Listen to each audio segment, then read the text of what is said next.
Semakin dilambungkan perjanjian ini ke publik, semakin simpati rakyat kepada Anies Baswedan.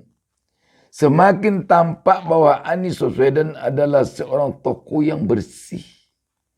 Dari sini kita bisa belajar bahwa jika ada niat untuk menjatuhkan seseorang dengan cara yang tidak semestinya, Allah akan menolong orang tersebut sehingga tidak akan jatuh.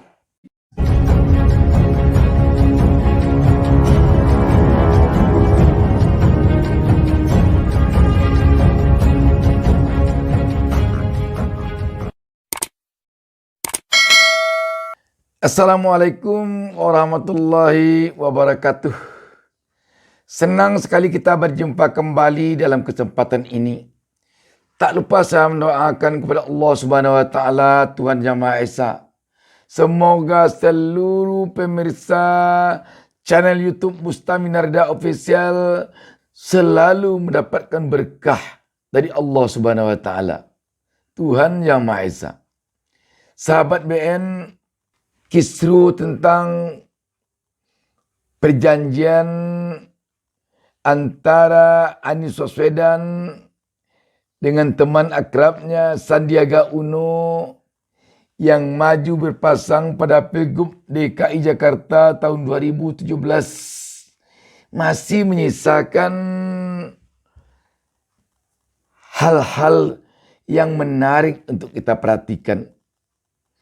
Dan pada hakikatnya inilah sesungguhnya inti dari perjanjian itu.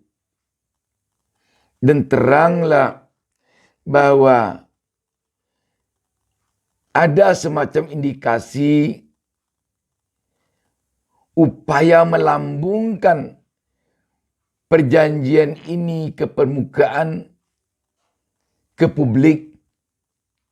Sepertinya ada keinginan untuk merendahkan reputasi Anies Baswedan. Tetapi tampaknya Allah Subhanahu wa taala, Tuhan Yang Maha Kuasa, melebihi dari rencana siapapun yang diciptakannya di muka bumi ini. Sehingga kelihatannya semakin dilambungkan perjanjian ini ke publik, semakin simpati rakyat kepada Anies Baswedan. Semakin tampak bahwa Anies Baswedan adalah seorang tokoh yang bersih. Sahabat BN, disinilah kelihatannya bahwa Allah Subhanahu wa taala benar-benar maha adil, maha pengasih lagi maha penyayang. Kita baca sebuah berita tentang hal ini.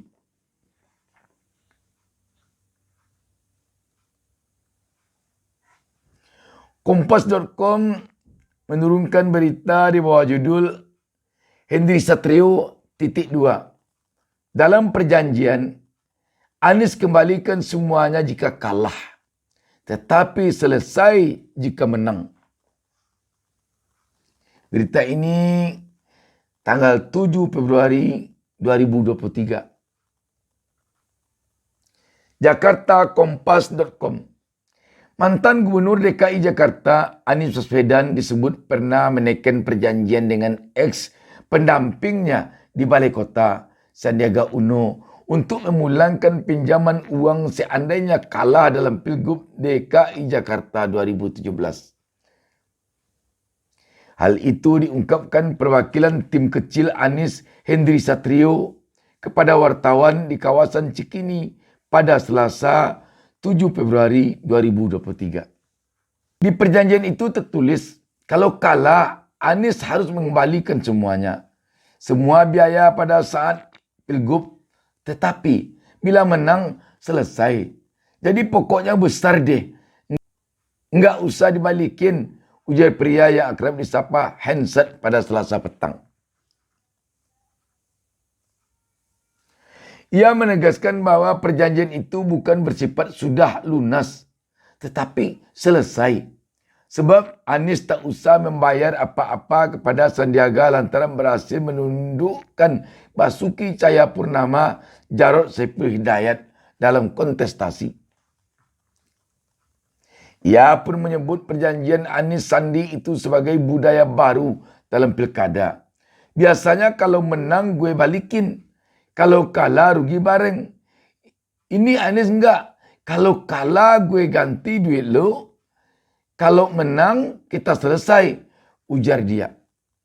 Ia menuding bahwa mengemukanya isu ini untuk mencoreng reputasi Anies yang saat ini didukung maju sebagai bakal calon presiden oleh Partai Nasdem, PKS dan Demokrat. Ia khawatir isu ini dipakai untuk menggambarkan ex-Menteri Pendidikan dan Kebudayaan itu tidak berkomitmen atas perjanjian. Apakah Hansat melihat perjanjian itu? Iya, gue lihat.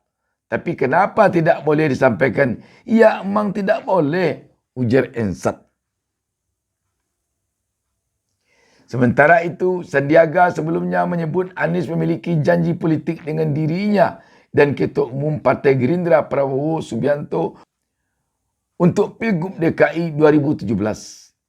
Hal itu pertama kali diungkap oleh Sandiaga dalam tayangan YouTube Akbar Faisal Unsensor yang tayang 26 Januari 2023.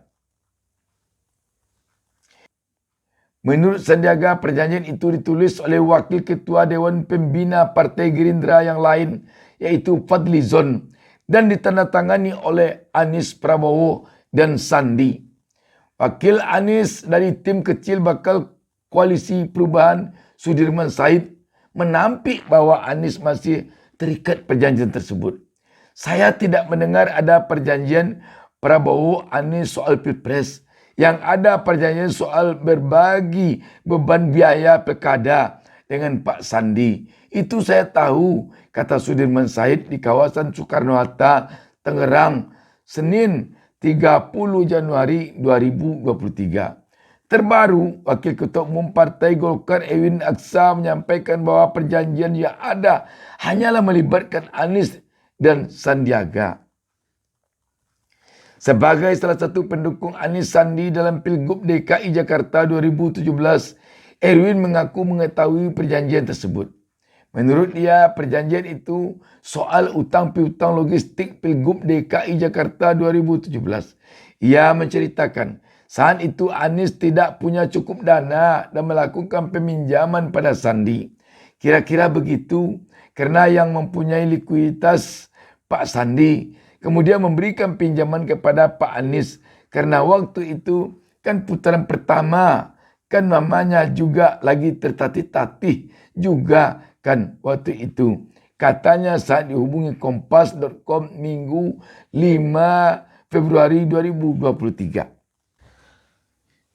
Sahabat BN, tampak dengan jelas sesungguhnya inilah perjanjian yang selama ini bagaikan asap tebal yang membumbung ke ruang angkasa, yang telah membuat Anies selama ini seperti orang miskin, seperti orang yang tidak punya kemampuan bayar utang, dan juga malah ada tampak keinginan agar Anies terkesan orang yang mangkir dari janji, yang tidak mau bayar utang. Tetapi sesungguhnya inilah. Jadi sahabat BN, dari sini kita bisa belajar bahwa jika ada niat untuk menjatuhkan seseorang dengan cara yang tidak semestinya, Allah akan menolong orang tersebut sehingga tidak akan jatuh.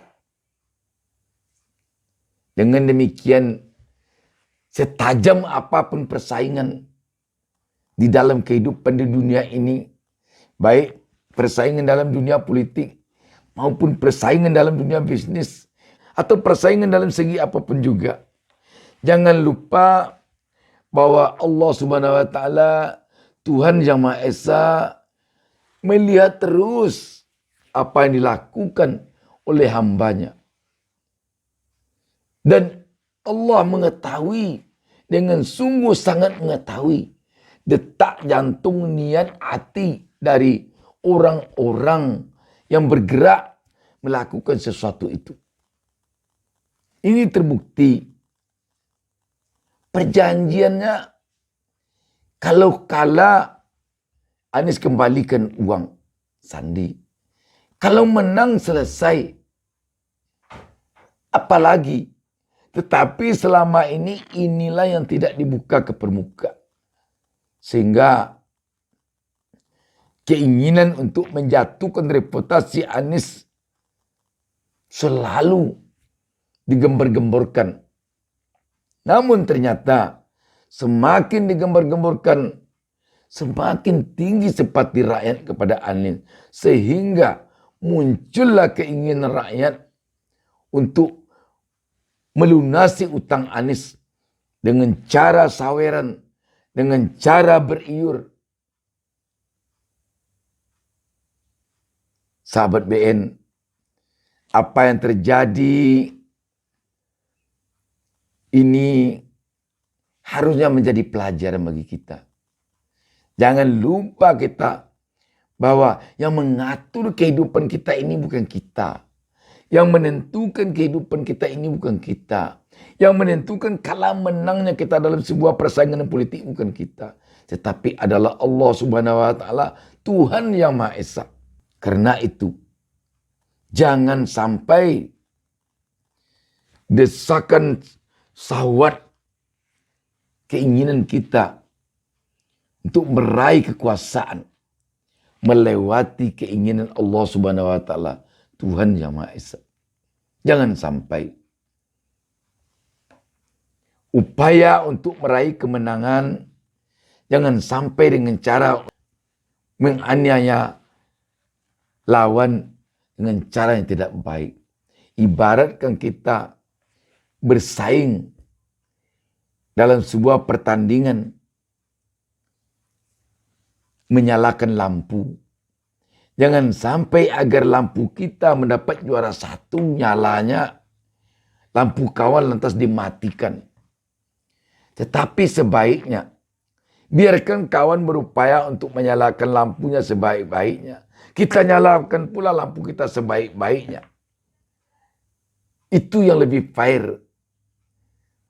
Dengan cara mematikan lampu lawan, satu hal yang tidak baik, yang tidak fair. Dan Allah akan membalas, percayalah. Kadang-kadang agar jagoan kita menang, kita jelek-jelekkan jagoan kawan. Kadang-kadang agar kita dapat simpati dari rakyat, kita gembor-gemborkan kelemahan-kelemahan lawan sebanyak-banyaknya. Itu tidak baik. Lebih baik biarkan teman dengan kebaikannya, kita kemukakan kebaikan kita pula. Sama kita tawarkan kelebihan kita, ide-ide kita, program-program kita, kebaikan-kebaikan kita kepada publik. Biar publik yang menilai. Kalau sudah demikian, jikapun nanti tidak berhasil, kita telah puas. Berarti ini belum kita yang diinginkan Allah Subhanahu wa Ta'ala, Tuhan Yang Maha Esa, untuk memenangkan kontestasi ini.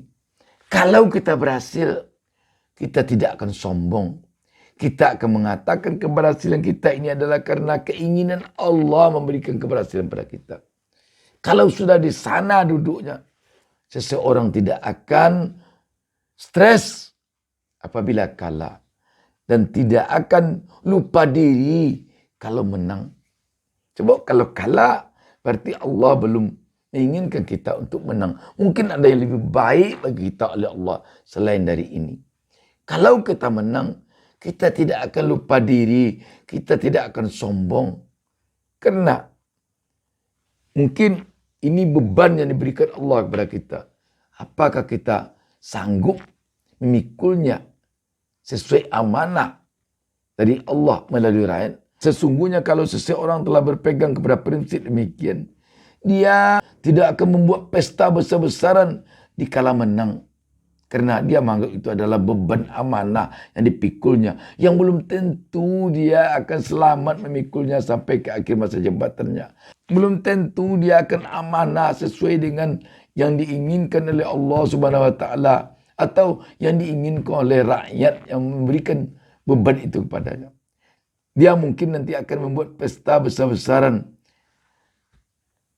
karena rasa syukurnya adalah ketika mampu mengakhiri masa jabatannya secara baik.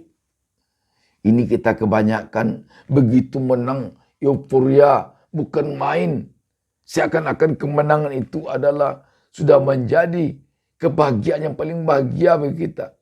Padahal itu adalah awal dari perjuangan kita yang penuh onak dan duri dalam menyukseskan beban amanah nanti. Makanya sahabat Rasulullah ketika diberi amanah, dia menangis. Takut tidak akan bisa dia menjalankan amanah ini nanti dengan baik. Lain dengan kita sekarang kebanyakan kita gembira. Salaman dengan anak istri. Berangkulan karena menang. Karena saking gembiranya, euforianya dibuat pesta di sana, pesta di sini, pesta di sini. Karena kita menang. Tidak tahu kita bahwa itu awal dari perjuangan untuk memikul beban berat amanah yang belum tentu akan selamat sampai ke tujuan. Betapa banyaknya para pejabat kita yang ketika di awal mendapatkan jabatan buat pesta sana, pesta sini, pesta sini, pesta sini. Tetapi di akhir masa jabatan menangis karena ditangkap KPK, meringkuk di penjara. Banyak kejadian itu. Sehingga kita melihat kalau di zaman Rasulullah para pejabat menangis ketika mengawali masa jabatannya, tertawa ketika mengakhiri masa jabatannya. Tetapi kita kebanyakan tertawa ketika mendapatkan jabatan, menangis dikala menangis tatkala mengakhiri masa jabatan, karena jabatan itu diakhiri dengan cara menghuni jeruji besi. Kembali lagi kita kepada janji Anies dan Sandiaga Uno nih. Inilah isi perjanjian itu sesungguhnya. Demikian, wassalamualaikum warahmatullahi wabarakatuh. Jangan lupa subscribe. Jangan lupa subscribe.